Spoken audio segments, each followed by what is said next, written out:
Hi guys and welcome to Mr. Introdan YouTube channel. Today we will be discussing John Locke main political ideas and his philosophy. Right now we are covering the social contract theory जिसमें से तीन जो main आपके social contractualist है that are Hobbes Locke and Rousseau. Hobbes की complete political theory हमने already हमारे channel पे अपलोड कर दी है. Same goes with Rousseau. उनकी भी तीन पार्ट में हमने उनका पूरा स्टेट ऑफ नेचर, उनका जो भी सोशल कॉन्ट्रैक्ट है, नेचुरल राइट्स है, उन सबको और उनकी जो जनरल विल है सबको हमने ऑलरेडी अपलोड कर दिया. तो वो आप ज़रूर हमारे चैनल पर देख सकते हैं. अब हम लोग यहाँ पर जॉन लॉक की ये पार्ट 1 वीडियो है. इसमें हम इनका किस तरीके से स्टेट ऑफ नेचर है, इनकी थोड़ा लाइफ एंड टाइम ब्रीफ में इनका देखेंगे हम लोग. लाइफ एंड टाइम क्या है, इनके मेजर वर्क्स क्या है, मेजर अचीवमेंट्स क्या है, उसके बाद क्या इनका स्टेट ऑफ नेचर था, इन्होंने कौन से नेचुरल राइट्स दिए हैं ह्यूमन को. तो उन सभी चीज़ों की हम लोग बात करेंगे. इन्होंने मैन का नेचर कैसा बताया है, सब चीज़ों को इस वीडियो में हम लोग कवर करेंगे. So let's start.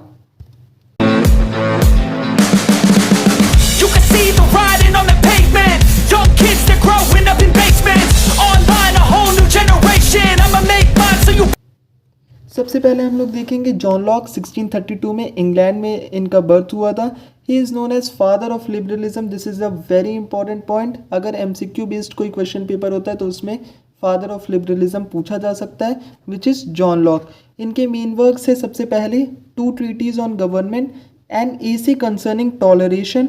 Second treatise essay concerning human understanding. ये इनके कुछ मेजर वर्क्स हैं. इसके बाद हम लोग इनका पॉलिटिकल थॉट यहाँ से स्टार्ट करेंगे. सबसे पहले देखिए, ये जो थे ये ग्लोरियस रिवॉल्यूशन के टाइम पे इन्होंने लिखना स्टार्ट किया था. तो आपको पता है कि जिस भी तरीके के सर्कमस्टेंसेस में कोई राइटर या कोई फिलोसोफर होता है तो वो अपने टाइम के अकॉर्डिंगली, जैसे हम लोग ने पहले मैकियावेली को child of his own times बोला था, वो इसलिए बोला था क्योंकि उन्होंने अपना जो प्रेजेंट कंडीशंस, जो प्रिवेलिंग कंडीशंस थे, उसके अकॉर्डिंगली उनका काफ़ी ज़्यादा पॉलिटिकल थॉट जो था उससे बहुत ज़्यादा इन्फ्लुएंस था. Same goes with Hobbes. Hobbes जब पैदा हुए थे या हॉब्स का जो टाइम था जब वो अपना थॉट लिख रहे थे तो उस टाइम पे बहुत ही ख़राब कंडीशंस चल रही थी, सब जगह वॉर्स चल रही थी, आपस में बहुत लड़ाई है. तो उन्होंने जो ह्यूमन का स्टेट ऑफ नेचर में मैन का जो कैरेक्टर बताया वो काफ़ी ब्रूटिश बताया, वायलेंट बताया है. लेकिन लॉक जो है ये क्योंकि ग्लोरियस रिवॉल्यूशन के टाइम पर इन्होंने लिखना स्टार्ट किया था और इन्होंने चीज़ें देखी कि ह्यूमन कितना अच्छा है, ह्यूमन का कैरेक्टर कितनी अच्छी अच्छी चीज़ें उन्होंने ह्यूमन के बारे में देखी. तो उन्होंने सेम चीज़ें स्टेट ऑफ नेचर में ह्यूमन को एक अच्छा ह्यूमन बताया है, ठीक. और उन्होंने वायलेंट नहीं बताया. स्टेट ऑफ नेचर में ह्यूमन की जो लाइफ है उसको बहुत ज़्यादा स्टेट ऑफ ब्लिस बताया है, उसे बहुत हैप्पी बताया है इन्होंने, ठीक. Same goes with Rousseau. उन्होंने भी हैप्पी बताया है स्टेट ऑफ नेचर में मैन का कैरेक्टर, ठीक. यहाँ पर हम लोग इन शॉर्ट ग्लोरियस रिवॉल्यूशन को भी देख लेते हैं. ग्लोरियस रिवॉल्यूशन क्या था, ये 1688 में जो हुआ था, transformation of Britain from absolute monarchy into parliamentary democracy. देखिए जो लास्ट इनके किंग थे जेम्स सेकेंड, उनको डिथ्रोन कर दिया गया था. मगर इसको ग्लोरियस रिवॉल्यूशन क्यों कहते हैं, क्योंकि ये एक ब्लडलेस रिवॉल्यूशन था, ठीक. कोई वॉर्स नहीं हुई, कोई फाइट नहीं हुई, सिर्फ इनको डिथ्रोन किया गया.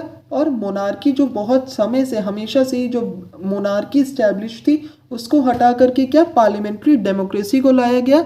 और पीपल जो थे वहाँ के पीपल ऑफ द लैंड के पास पावर आ गई एक तरीके से.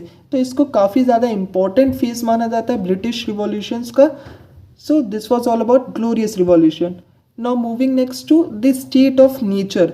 अब लॉक का स्टेट ऑफ नेचर मैंने पहले ही कहा, जैसे उन्होंने जिस प्रिवेलिंग कंडीशन में उन्होंने लिखना स्टार्ट किया था तो उसके अकॉर्डिंगली उन्हें ह्यूमन जो था वो बहुत ही अच्छा लगा. उन्हें ह्यूमन का नेचर काफ़ी पीसफुल लगा. उन्हें हॉब्स की तरह वायलेंट या फिर ब्रूटिश या फिर बहुत ही खतरनाक डेडली स्टेट ऑफ नेचर उन्होंने नहीं प्रेजेंट किया. उन्होंने क्या बताया, state prior to the establishment of political society, यानी जो अभी की सिविल सोसाइटी है उससे पहले का जो स्टेट था, यानी स्टेट ऑफ नेचर जो है it is the state of peace, goodwill, mutual assistance and self preservation. इन्होंने अच्छी अच्छी चीज़ें बताई हैं, ठीक.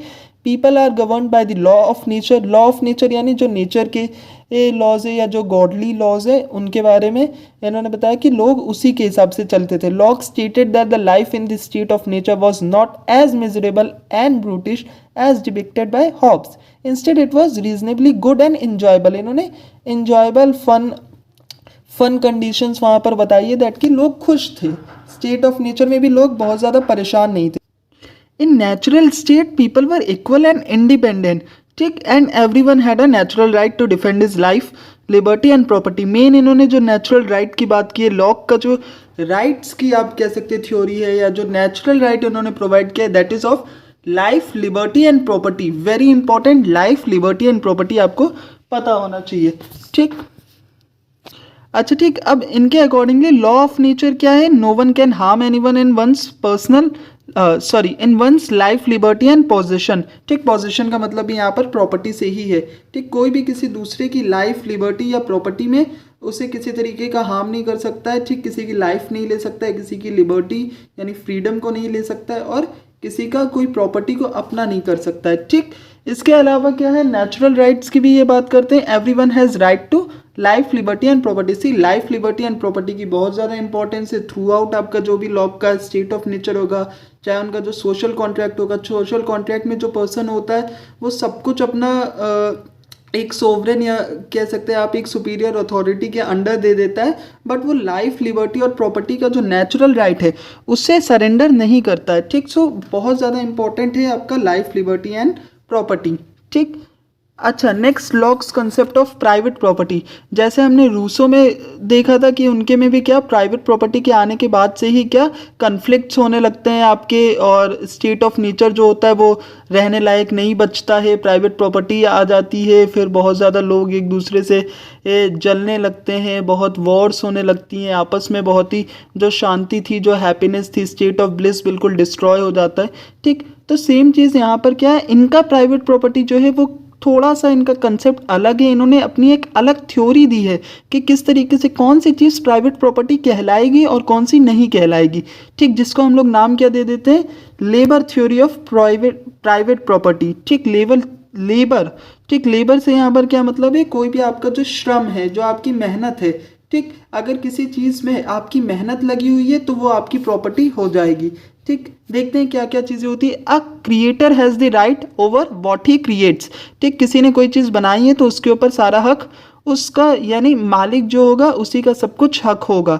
ठीक। आपने कोई झोपड़ी बनाई, आपने कोई फील्ड पे किसी तरीके की फसल उगा दी, तो उस पर सारा हक किसका होगा, आपका होगा, जो क्रिएटर है।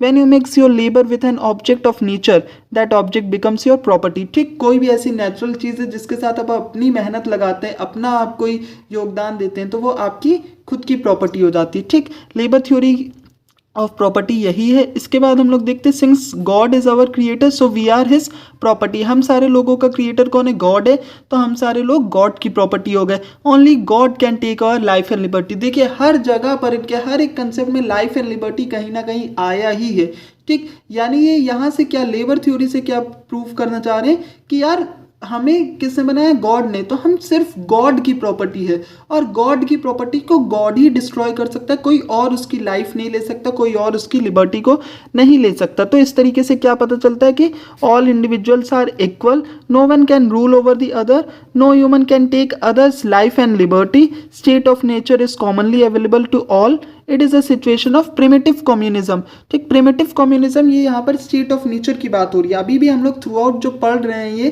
प्रॉपर्टी का प्राइवेट प्रॉपर्टी का जो कंसेप्ट है, ये भी हम लोग स्टेट ऑफ नेचर की ही अंडर पढ़ रहे हैं, ठीक। तो स्टेट ऑफ नेचर कैसा इन्होंने कैसा बताया, प्रिमिटिव कम्युनिज्म बताया है, ठीक। रूसो जो है उन्होंने स्टेट ऑफ ब्लिस बताया था। हॉब्स जो है उन्होंने क्या बताया था कि बहुत ज़्यादा वॉयलेंट है, ठीक। या फिर आप कह सकते हैं बहुत ब्रूटिश मैन है, और स्टेट ऑफ नेचर भी बिल्कुल रहने लायक नहीं है, ठीक। बहुत ही वहाँ पर एक सेंस ऑफ फियर है कि कभी भी आपकी वायलेंट डेथ हो सकती है, ठीक। लेकिन ये क्या कहते हैं, ये एक प्रिमिटिव कम्युनिज्म की स्टेज है। We mix our labour with it and create private property, ठीक। यहाँ पर किसी भी चीज़, कोई भी नेचर में जो भी चीज़ अवेलेबल है उसके साथ हम लोग अपना लेबर मिक्स करते हैं और प्राइवेट प्रॉपर्टी बनाते हैं, ऐसा दिया गया है।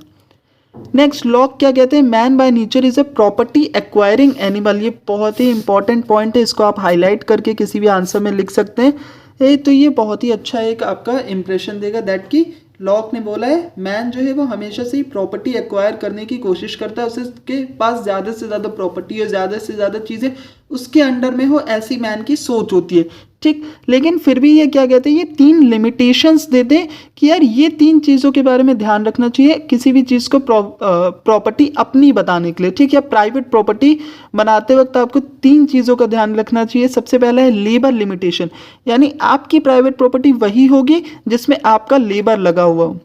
दूसरा है सफिशिएंसी लिमिटेशन, आप उतनी ही प्राइवेट प्रॉपर्टी एक्वायर करिए या उतना ही करिए जितनी आपको ज़रूरत है। ये नहीं कि यार पूरी दुनिया का खेत मेरा है, ऐसा आप नहीं बोल सकते। आप एक पर्टिकुलर जगह जहाँ पर आप एग्रीकल्चर कर रहे हैं या जहाँ आप रह रहे हैं या जो भी आपका आपने एक तरीके का इकोसिस्टम बनाया है जहाँ पर, तो आप वहाँ की प्रॉपर्टी, वहाँ के हर्ट्स, वहाँ का एग्रीकल्चरल फील्ड, वो आपकी प्राइवेट प्रॉपर्टी, आपने उसमें लेबर लगाया है, आपने उसमें मेहनत की है। बट आप थ्रू आउट अपनी जो आपकी नीड्स हैं, ठीक, अपनी सफिशिएंसी से ज़्यादा आप प्राइवेट प्रॉपर्टी एक्वायर करने की आपको ज़रूरत भी नहीं है और आप कर भी नहीं सकते हैं, ठीक। नेक्स्ट क्या है, स्पॉइलेज लिमिटेशन। स्पॉइलेज का मतलब है कि आप उतनी ही प्राइवेट प्रॉपर्टी एक्वायर कर सकते हैं जितना आप, जिसके बाद आप वेस्ट ना करें, ठीक। ऐसा नहीं कि आपने बहुत ज़्यादा प्राइवेट प्रॉपर्टी एक्वायर कर ली है लेकिन उसका कोई यूज़ नहीं कर पा रहे, ठीक। यानी स्पॉइल नहीं करना चाहिए आपको प्राइवेट प्रॉपर्टी को, ऐसा लॉ कह रहे हैं, ठीक। अब देखिए हम लोग causes of conflict and state of nature देख लेंगे। अब यहाँ से ही आपको पता है, देखिए तीनों जो सोशल कॉन्ट्रैक्चुअलिस्ट है उनका एक सीरीज है, एक सीरियल ऑर्डर है जिसमें हम लोग चीज़ें पढ़ते हैं। सबसे पहले हम लोग उसका स्टेट ऑफ नेचर पढ़ते हैं, उसके बाद हम लोग उनके नेचुरल राइट्स पढ़ते हैं, उसके बाद हम लोग conflict and state of nature पढ़ते हैं, ठीक। और जब कन्फ्लिक्ट होगा तो उसके बाद आपका सोशल कॉन्ट्रैक्ट आ जाता है। उसके बाद आपका जो भी मेन सोवरन होगा, जैसे रूसो के केस में दूसरा है, हॉब्स के केस में दूसरा है, ठीक। एक मोनार्की है उनके टाइम पे और रूसो के टाइम पे एक लिमिटेड गवर्नमेंट है। तो जो भी फॉर्म ऑफ गवर्नमेंट है वो हम लोग उसके बाद में पढ़ते हैं, ठीक। यहाँ पर रूसो में जनरल विल का इंपॉर्टेंस है, लॉक में दूसरी चीज़ का इंपॉर्टेंस है, ठीक। तो एक आप कह सकते हैं क्रोनोलॉजिकल ऑर्डर है। सबसे पहले हमने स्टेट ऑफ नेचर पढ़ा, फिर नेचुरल राइट्स पढ़ा, अब हम लोग conflict and state of nature को भी देखेंगे। सबसे पहले कब कन्फ्लिक्ट होना स्टार्ट होगा, नो एस्टैब्लिश लॉ, ठीक। अब कोई जब एक स्टैब्लिश लॉ नहीं है, कोई लॉ मेकिंग बॉडी नहीं है, तो आपका जो नेचुरल राइट्स है वो धीरे धीरे क्या होने लगते हैं, ये लोग उसका आप कह सकते हो कि उसको नहीं मानते हैं, या फिर दूसरों के नेचुरल राइट्स के बारे में उतने ही कोई लॉ नहीं है, तो फिर यार कोई किसी को क्या ही पड़ी है, किसी को भी मार दो, छुरा भोग दो, कुछ भी कर दो, ठीक। तो ऐसा एक लेजिस्लेचर होना चाहिए जिससे आपका जो नेचुरल लॉ है उसका प्रॉपर एक सिंगल इंटरप्रिटेशन हो सके, ठीक। दूसरा क्या है, नो सिंगल जज to decide in case of violation of natural law. अबे यार किसी ने किसी को मार दिया, काट दिया, कुछ कर दिया, किसी की प्राइवेट प्रॉपर्टी ले ली, कोई ज़्यादा पावरफुल है, ठीक। फिजिकल पावर की बात कर रहा हूँ यहाँ पर मैं, ठीक। तो उसके लिए कौन डिसाइड करेगा कि इसने गलत किया या इसने वायलेट किया है नेचुरल लॉ को, कोई नहीं। स्टेट ऑफ नेचर में तो ऐसा पावर किसी के पास नहीं है, ठीक। सेम चीज़ हो जाती है, no single enforcer of law, कोई पुलिस नहीं, कोई गवर्नमेंट नहीं है, तो फिर आप इम्प्लीमेंटेशन ऑफ लॉ कैसे करवाओगे। तो यही सारी प्रॉब्लम्स थी जिसकी वजह से एक गवर्नमेंट की नीड फील हुई, तो लोगों ने आपस में एक सोशल कॉन्ट्रैक्ट किया, ठीक। तो उसके अलावा हम लोग यहाँ पर देख लेते हैं, consequently all become their own जज, सारे लोग अपने खुद के जज हो जाते हैं, सब इन्फोर्सर हो जाते हैं, ठीक। लोग आपस में लड़ने मरने लगते हैं, लाइफ बहुत ही मिजरेबल होने लगती है, ठीक, डिफिकल्ट होने लगती है। तो यहाँ पर इन सारी चीज़ों को ही आप कह सकते हैं सुधारने के लिए या इन सारी चीज़ों पे एक्शन लेने के लिए ही क्या आपका होता है, एक सोशल कॉन्ट्रैक्ट होता है, ठीक। यहाँ पर हम लोग आ जाएंगे, हमारा जो मेन टॉपिक है that is formation of social contract, ठीक। अब देखो यहाँ पर स्टेट ऑफ नेचर बिल्कुल बिगड़ गया है, सब अपने ही जज बन गए, अपना ही इन्फोर्सर, अपने ही पुलिस है, सब कोई किसी को मार दे रहा है, कोई कुछ कर दे रहा है, ठीक। तो भैया इन सब चीज़ों को सही तो करना ही पड़ेगा। अब ये चीज़ें सही करने के लिए क्या होगा, एक सोशल कॉन्ट्रैक्ट होगा। सोशल कॉन्ट्रैक्ट यानी एक अग्रीमेंट है जो लोग आपस में मिल करके बना रहे हैं, और इस एग्रीमेंट में क्या बात हो रही है कि an agreement based on the consent of all. ये कैसा है, कंसेंट ऑफ ऑल। देखिए लॉक की थ्योरी में कंसेंट की बहुत ज़्यादा इंपॉर्टेंस है। पार्ट 2 जो हमारी इसी लॉक सीरीज की जो पार्ट 2 वीडियो होगी उसमें हम लोग थ्योरी ऑफ कंसेंट पढ़ेंगे, टाइप्स ऑफ कंसेंट क्या होते हैं, और भी लॉक के जो बाकी बचे हुए कंसेप्ट्स होंगे उनको हम लोग सेकेंड पार्ट में कवर करेंगे, तो वो आप ज़रूर देख लीजिएगा। और जो भी मेजर पॉलिटिकल थिंकर्स हैं, मैंने पहले भी कहा है, हॉब्स और रूसो, इन दोनों को आप जब देख लेंगे उसके बाद ही आपको लॉक ज़्यादा से ज़्यादा समझ में आएगा।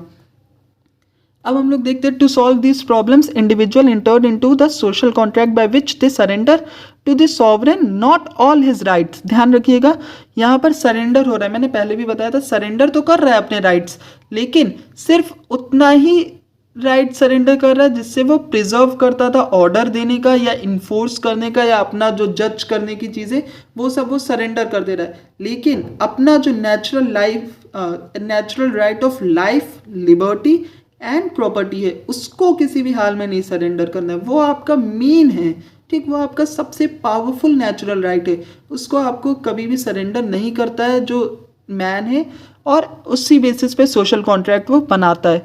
ठीक, 2 लेवल का कॉन्ट्रैक्ट है ये। सबसे पहले क्या होता है, as one was made between the people themselves and civil society constituted. सबसे पहले जो कॉन्ट्रैक्ट होता है उसमें लोग आपस में एक दूसरे के साथ समझौता करते हैं मिल बांट के रहने का, और एक तरीके की सिविल सोसाइटी बनाते हैं। ठीक, आपस में ये एक समझौता होकर के एक सिविल सोसाइटी फॉर्म होती है।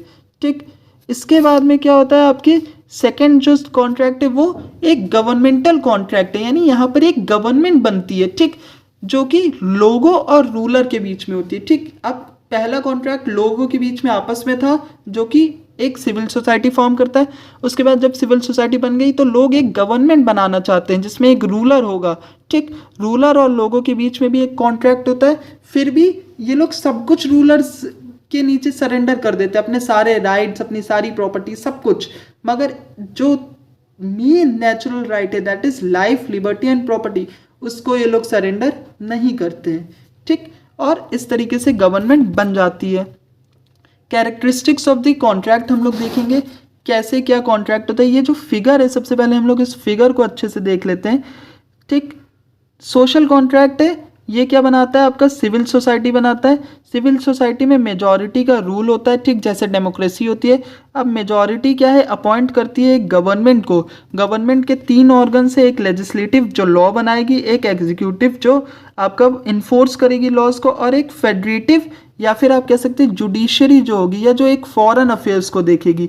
ठीक, यहाँ पर फेडरेटिव का सेंस क्या है, जो फॉरेन अफेयर्स को दूसरी कंट्रीज के साथ देखेगी, वो क्या है, आपका एक फेडरेटिव फॉर्म है। ठीक, और इसी को हम लोग थोड़ा बहुत जुडिशरी में मान सकते हैं। ठीक, तो 3 ऑर्गन्स ऑफ आपके गवर्नमेंट बनेंगे। ये सब चीज़ें कैसे होंगी, सोशल कॉन्ट्रैक्ट से ही आएंगी। हम लोग देखेंगे the Lockean contract is based on the expressed and formal consent. देखिए, कंसेंट की थ्योरी जो आप पार्ट 2 वीडियो में पढ़ेंगे तो आपको पता चलेगा एक्सप्रेस्ड कंसेंट क्या होता है, जो कि लोग अपने आप से दिखाते हैं कि हाँ मैं इस चीज़ से सहमत हूँ। ठीक, मैं इसकी सरकार चाहता हूँ, वो एक्सप्रेस्ड कंसेंट हो जाएगा। एक होता है आपका टैसिट या इनएक्टिव कंसेंट, जिसमें लोग ये नहीं कहते कि मैं इस सरकार के साथ या इस राजा के साथ खुश हूँ या मैं इसे चाहता हूँ, मगर वो जो राजा जो भी चीज़ें देता है, जो भी रोड्स बनवाता है, जो भी पार्क बनवा रहा है, जो भी ये पब्लिक एमिनिटीज़ है, उन सब का इस्तेमाल करते हैं। तो भाई जब आप किसी की दी हुई चीज़ों का इस्तेमाल कर रहे हो तो एक ना एक तरीके से आप उसके साथ सहमत हो या उसके आप खिलाफ तो नहीं हो। ठीक, तो आपका एक इनएक्टिव कंसेंट उसके साथ में है।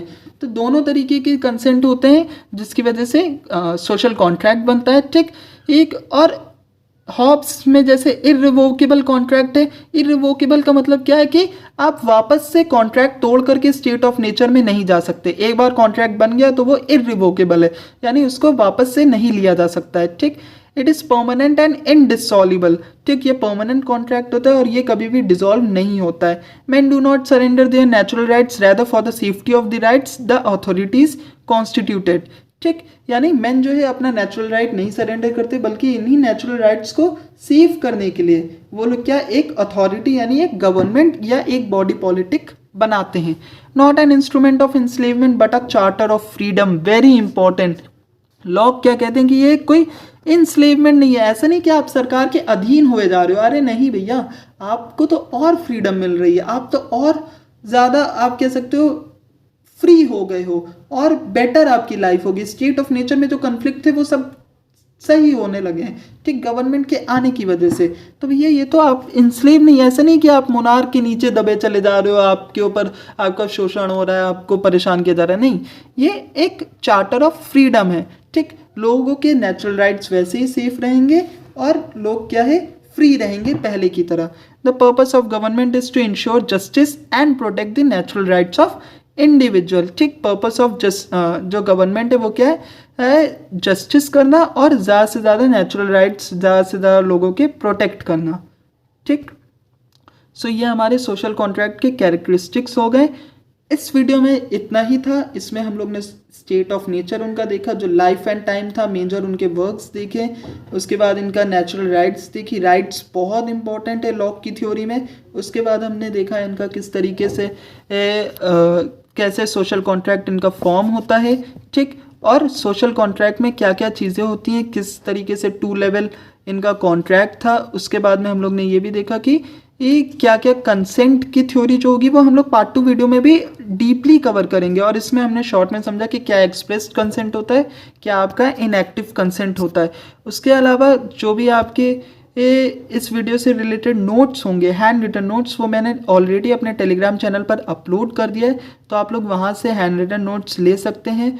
और दूसरे भी जितने भी सोशल कॉन्ट्रैक्चुअलिस्ट है या जो भी मेजर पॉलिटिकल थिंकर्स है, उनकी प्लेलिस्ट और उनके हैंड रिटन नोट्स दोनों मेरे टेलीग्राम और यूट्यूब पर अपलोडेड है, तो आप लोग उसे ज़रूर देख लीजिएगा। And thank you for watching.